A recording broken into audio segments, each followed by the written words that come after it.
And then I've got to feed kitties and do some stuff and then do a live.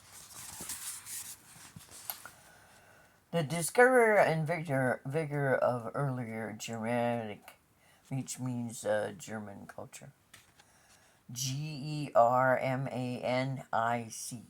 The grandeur of the Gothic art. The sentimental appeal of medieval piety and chivalry. On the other hand, they were shocked by the cold rationalism of pagan immortality.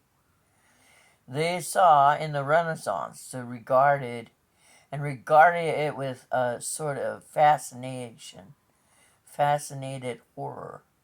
It was with this background of classical rationalism, the Romantic traditionists, qualified by Hegelian,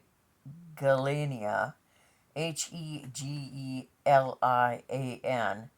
philosophy and his own aesthetic revolt against the utilitarian standards of the middle 19th century, that Burckhardt constructed the mastery synthetics of the civilization of the Renaissance of Italy, 1860.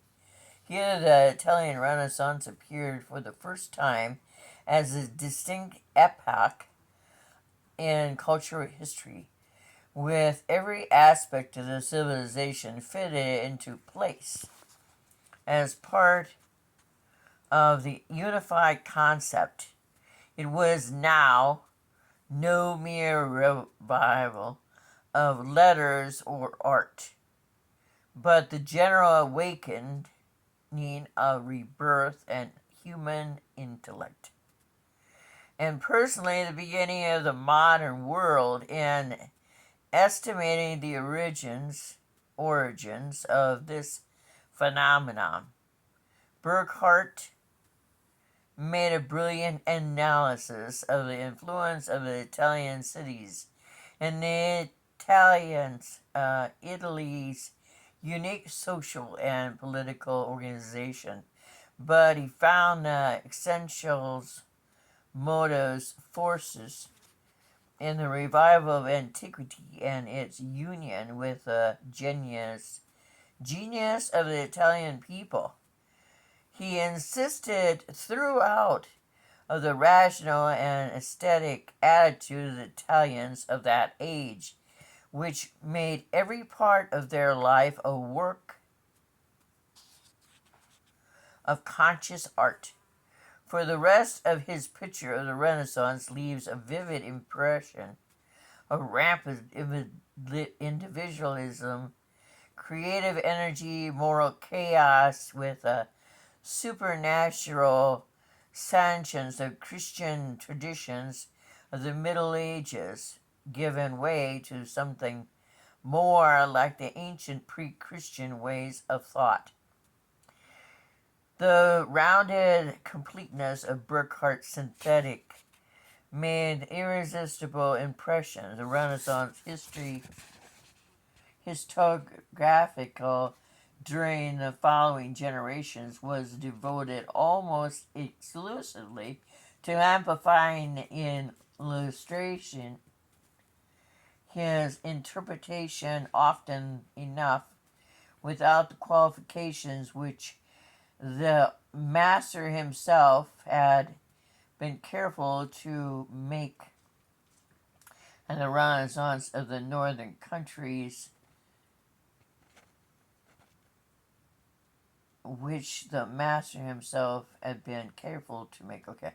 The Renaissance of the northern countries was interpreted in the light of the conception of the Italian Renaissance as resulting directly from the migration of Italian culture and classicism across the Alps.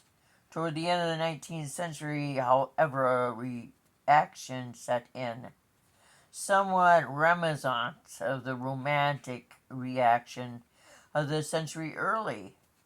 In 1885, Henry Thoreau, footnote, see the Franz von Assisi und die Umfrage Die Kunst, die Renaissance of Italy, 1885.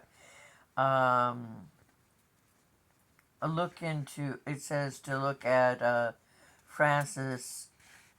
St. Francis of Assisi. I'm sure we'll get to that. Find the footnote. Called attention to the influence of the Franciscan religious revival on the art of the early Renaissance. Less than a decade after Paul Sabatier, Life of St. Francis, arose the enthusiastic interest in the earlier Franciscan. From this rose a new interpretation of the Renaissance, which found their origins in its creative spirit and individualism in the religious mysticism of the later Middle Ages.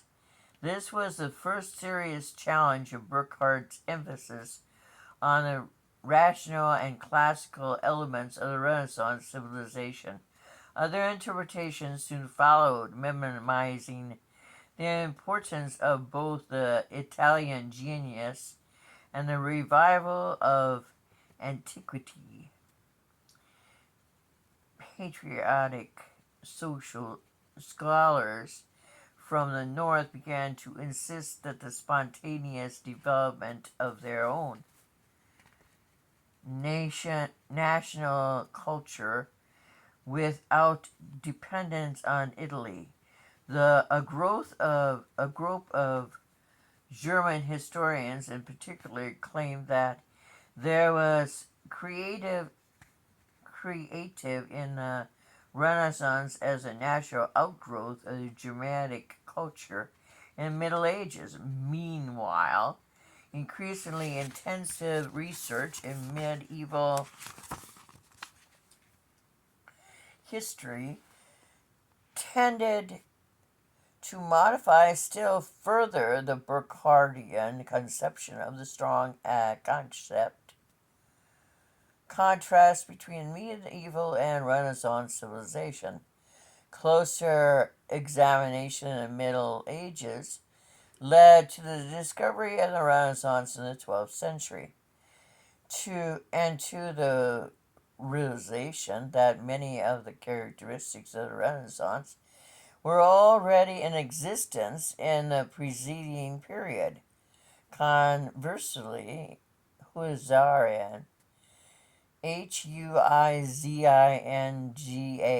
Huizinga, whatever, and others called attention to the continuation of much more than that was medieval throughout the 14th and 15th century. From this double approach has grown a healthy emphasis on the continuity of development from one period to the other, though it has left the chronological limits of other through it has left the chronological of the Renaissance vague in the extreme and has destroyed much of the integrity of Burckhardt gave it. Finally, there has been, of late, a growing tendency of stress and importance of economical and social changes, and to find in them a clue to the other changes of the culture of the age.